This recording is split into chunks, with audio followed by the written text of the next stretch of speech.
다 함께 사도신경 하심으로 2026년 5월 26일 화요일 새벽기도에 하나님께 올려드리겠습니다. 전능하사 천지를 만드신 하나님 아버지를 내가 믿사오며 그 외아들 우리 주 예수 그리스도를 믿사오니 이는 성령으로 잉태하사 동정녀 마리아에게 나시고 본디오 빌라도에게 고난을 받으사 십자가에 못 박혀 죽으시고 장사한 지 사흘 만에 죽은 자 가운데서 다시 살아나시며 하늘에 오르사 전능하신 하나님 우편에 앉아 계시다가 저리로서 산자와 죽은 자를 심판하러 오시리라. 성령을 믿사오며 거룩한 공예와 성도가 서로 교통하는 것과 죄를 사하여 주시는 것과 몸이 다시 사는 것과 영원히 사는 것을 믿사옵나이다. 아멘. 찬송가 366장 찬송하시겠습니다.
하나님 아버지 감사합니다. 오늘도 저희들에게 영혼을 사모하는 마음을 저희들 심령에 불어넣으시고 생명의 축복을 또 예비하시고 새날을 시작하게 하시는 주님을 찬양합니다. 하나님 오늘 새벽에도 주님께서 친히 저희들의 단잠을 깨워주시고 불러주심에 주님께서 이 새벽에만 주시려고 예비하신 은혜를 사모하는 마음으로 저희를 주께 나와 주님이 주시는 영혼의 양식을 공급받고 하루를 시작하기를 원합니다. 주님 이 시간에 주님께서 저희들에게 주시는 말씀을 받을 때 말씀과 함께 하늘의 지혜로 가득하게 하여 주셔서 오직 저들의 모든 삶을 주관하시는 주님께서 인도하시는 대로 나아감으로 주님만을 기쁘시게 해드리는 저희들 되게 하여 주옵소서. 감사드리오며 우리 주 예수 그리스도 이름으로 기도드리옵나이다. 아멘. 자, 이 시간에 하나님이 주시는 말씀은 창세기 41장 25절부터 36절까지 말씀 보겠습니다. 자, 화면을 보시면서 창세기 41장 25절부터 함께 합독하시겠습니다.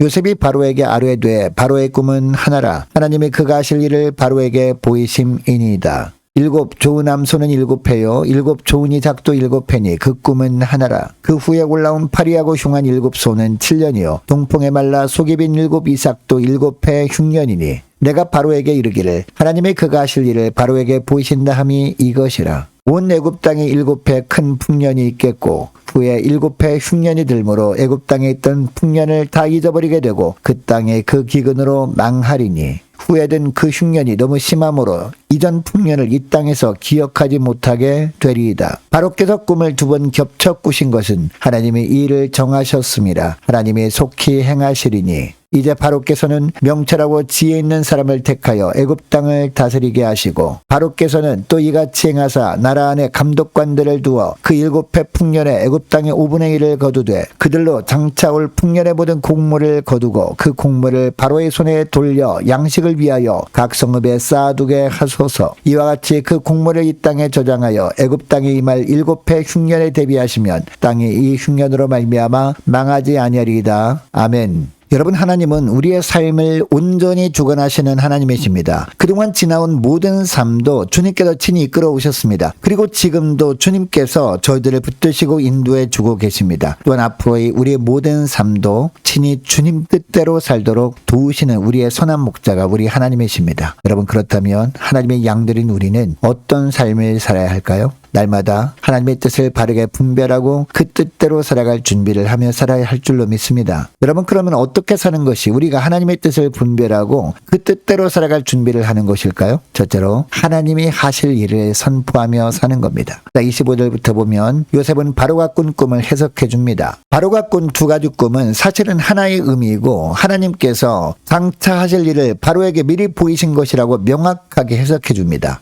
어떤 내용의 꿈이라고 해석을 합니까? 7마리의 좋은 암소와 무성한 7 이삭은 7년의 풍년을 뜻한다는 것이다 라는 이야기를 합니다. 그리고 뒤에 올라온 파리한 암소와 마른 이삭은 7년의 흉년을 뜻한다라고 해석을 해줍니다. 그러니까 당대 애굽의 최고 지혜자들도 풀지 못했던 애굽 제국의 미래를 요셉이 단번에 풀어낸 겁니다. 여러분, 이것은 요셉 개인의 능력이 아니었습니다. 역사를 주관하시고 하나님의 계획을 선명하게 계시하시는 하나님의 은혜의 산물이었습니다. 여러분, 하나님은 세상 가운데 하나님 자신을 계시하시기를 원하십니다. 그러나 죄인인 인생들은 하나님을 대적하면서 하나님을 섬기지도 않습니다. 더군다나 하나님의 뜻에 대해서는 전혀 관심도 없습니다. 여러분, 호세아서 4장 6절을 보면요, 백성이 망하는 것은 지식이 없어서 망하는 것이다 라고 합니다. 하나님을 아는 지식이 제대로 삶 가운데 자리 잡고 있지 못하기 때문에 그 결과로 참혹한 현실을 직면하게 된다라는 겁니다. 그러나 잠언 11장 9절 말씀을 보면 의인은 그의 지식으로 말미암아 구원을 얻는다라고 합니다. 여러분, 믿음으로 구원을 얻는다는 말씀은 우리에게 너무나 익숙한 말씀 아닙니까? 그러나 지식으로 말미암아 구원을 얻는다라는 말은 너무나 낯선 말씀이기는 합니다. 그러나 요한복음 17장 3절 말씀을 보면 영생은 참 하나님, 즉 말씀과 예수 그리스도를 아는 것이라고 예수님께서 친히 말씀하십니다. 여러분, 우리는 한 치 앞도 알 수 없는 세상을 살아가면서 막연한 두려움에 사로잡힐 때가 많습니다.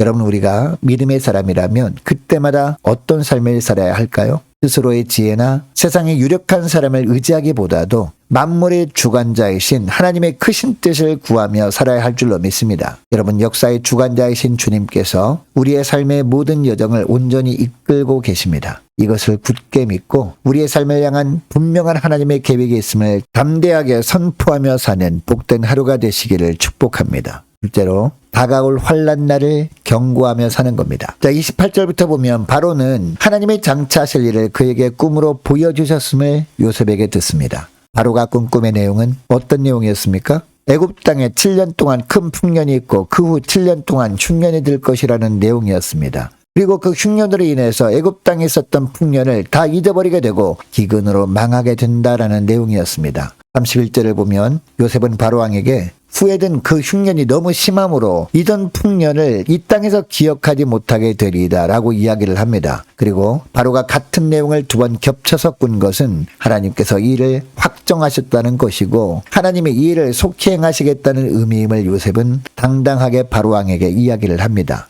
여러분, 하나님은 만물의 주관자라는 것은 어떤 의미일까요? 한 나라뿐만 아니라 세상의 흥망성쇠를 결정하시고 주관하시는 하나님이라는 뜻입니다. 여러분, 이처럼 우리가 믿는 하나님이 만물의 주관자라는 것을 우리가 안다면 우리는 어떤 삶을 살아야 할까요? 우리 자신의 모든 삶이 하나님의 다스리심 안에 있음을 인정하고 하나님만을 온전히 신뢰하고 의지하는 삶을 살아야 할 줄로 믿습니다. 무엇보다 현재 누리고 있는 삶의 풍요로움과 평안함에 취해서 영적인 긴장감을 놓쳐서는 안 될 줄 믿습니다. 육신의 만족에 빠져서 다가올 영적 흉년을 대비하지 못하면 어떻게 될까요? 결국 인생의 큰 환난 앞에서 허무하게 무너지게 될 겁니다. 현실에 안주하려는 마음 거두고 언제든 닥쳐올 수 있는 삶의 위기와 시련을 영적으로 직시하며 사는 여러분 되시기 바랍니다. 여러분, 하나님은 우리 자신을 통해서 세상 가운데 하나님과 그분의 뜻과 행하실 일들을 나타내시기를 원하시는 하나님이십니다. 그러므로 우리는 하나님의 만물의 주관자이시고 그분의 뜻에 따라 한 나라뿐만 아니라 세상의 흥망성쇠가 결정되고 그대로 이루어질 것이라는 사실을 선포하며 살아야 할 줄로 믿습니다. 늘 깨어있는 자세로 우리 자신과 공동체를 향해 다가오는 영적 위기를 경고하며 기도로 무장한 가운데 사시는 복된 저와 여러분 되시기를 원합니다. 셋째로 지혜롭게 미래를 준비하며 사는 겁니다. 자, 32절부터 보면 요셉은 바로왕에게 흉년에 대비할 방법을 자세하게 제시합니다. 어떤 이야기를 합니까? 명철하고 지혜 있는 사람을 택하여 애굽 땅을 다스리게 하라라고 합니다. 그리고 나라 안에 감독관들을 두라라고 합니다. 그래서 모든 공무를 거두고 각 성읍에 비축해서 흉년을 대비하는 것이 좋겠다라고 합니다. 여러분, 요셉이 어떻게 이렇게 자세하게 말할 수 있었을까요? 하나님께서 하나님의 일을 어떤 방식으로 진행해 가실지를 알고 있었기 때문이었습니다. 그래서 바로왕에게 자세하게 그 대비책을 제시할 수 있었던 겁니다. 그리고 36절을 보면요, 애굽 땅에 임할 7해 흉년에 대비하시면 땅이 이 흉년으로 말미암아 망하지 아니하리다라고 합니다. 여러분, 에베소서 4장 13절 말씀에 보면 하나님의 아들을 믿는 것과 아는 일에 하나가 되어 온전한 사람을 이루어 그리스도의 장성한 분량이 충만한 데까지 이르라라고 합니다. 여러분, 당시 애굽에 7년 대풍년이 온 이후에 7년 대흉년이 온 것은요, 우리의 삶에도 영적인 대풍년이 때가 있고 영적인 대기근이 때가 찾아올 수 있음을 보여주는 겁니다. 여러분, 말씀을 들을 때마다 은혜가 넘치는 영적 대풍년의 때를 하나님이 주시는 이유는요, 말씀과 기도의 양식을 우리 심령 깊은 곳에 부지런히 채워두라고 주시는 겁니다. 그래서 훗날 인생의 혹독한 기근과 시련이 찾아왔을 때 흔들림 없이 거룩한 믿음을 지켜내며 영적 기근에 고통받는 이웃들까지 넉넉히 먹이고 살려내는 지혜로운 청지기로 살 수 있게 되는 겁니다. 여러분, 이것을 기억하시고 저 오늘 이 시간에 기도할 때 이렇게 기도했으면 좋겠습니다. 하나님, 말씀을 통해 하나님의 뜻을 잘 분별하며 하나님이 하실 일을 선포하며 다가올 환난 날을 경고하며 영적인 풍년의 시기에 말씀과 기도의 양식을 심령 깊은 곳에 부지런히 채움으로 지혜롭게 미래를 준비하며 사는 저희들 되게 하여 주옵소서. 간절히 기도하는 이 새벽 될 수 있기를 축복합니다. 계속해서 기도하기를 원하는 것은 각 구역 식구들과 자녀들을 위해서, 그리고 저와 여러분을 위해서 함께 기도하기를 원하고, 남녀 전도회 청년부 임력원들을 위해서, 교회 재정을 위해서 함께 이 시간에 기도하기를 원합니다. 유초등부 중고등부 청년부를 위해서, 남녀 전도회와 각 구역을 위해서 함께 기도하기를 원하고, 또 많은 환우들이 있습니다. 많은 환우들을 위해서 기도해 주시기 바랍니다. 취업을 앞둔 청년들을 위해서, 선교사님들 가정들을 위해서 이 나라 민족을 주님 지켜 주옵소서. 함께 기도하기를 원하고, 우리 교회 앞날을 위해서 우리 함께 기도하기를 원합니다. 동산 제일교회와의 통합 문제가 은혜 가운데 잘 진행될 수 있도록 함께 기도하기를 원합니다. 저와 여러분이 가지고 나온 기도 제목들도 이 시간에 함께 기도하기를 원합니다. 기도하겠습니다.